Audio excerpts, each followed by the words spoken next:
St. Louis area, the striping struggle is real. For months, we've been hearing complaints from News 4 viewers that it's hard to safely drive around. So what's the fix? News 4's Corey Starks takes on the blurred line battle. That's all new tonight at 10. Okay, so we're talking about a different kind of lines, the ones you're supposed to be able to clearly see while driving on the road. You ever have trouble seeing the lines on the road? All the time, lines and potholes and everything else. Shoot, you know.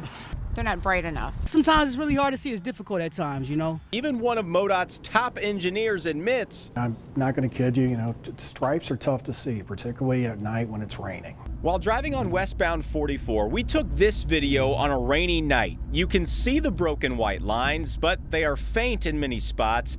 Midwest winters are partly to blame. The plows, while they do a great job of removing the snow and the ice, they're tough on the stripes.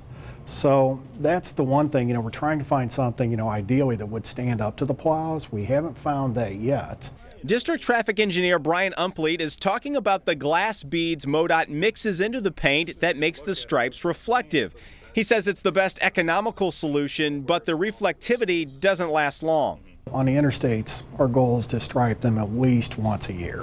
When we get out to some of our lower volume routes, out in the rural areas, we measure the reflectivity of the striping, and if we can, we do those once every other year. Across the river in Illinois, Joe Monroe with IDOT says they also use the paint glass bead mixture, but only on less traveled roads. He says on the highly traveled interstates, they use a product called groove tape, which comes at a higher cost, but it's supposed to last longer. However, as we traveled 55 northbound, some of the markings were hard to see. We also saw problems in the city of St. Louis, like these lines on Kings Highway that are really hard to see.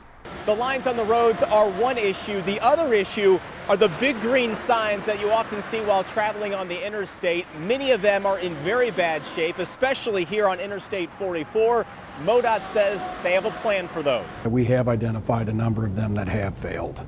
Starting in March, MoDOT will replace the failed signs along I-44 from Franklin County into the city of St. Louis. It's a $2 million project, but for drivers, it's money well spent. If there's anything that can help us and improve how we drive, I think we need that. Usually MoDOT and IDOT start their restriping programs in mid to late March. And by the way, if you see any problem spots on the roads, both departments have hotlines that you can call. We've put that information on your KMOV News app. Corey Stark, News 4.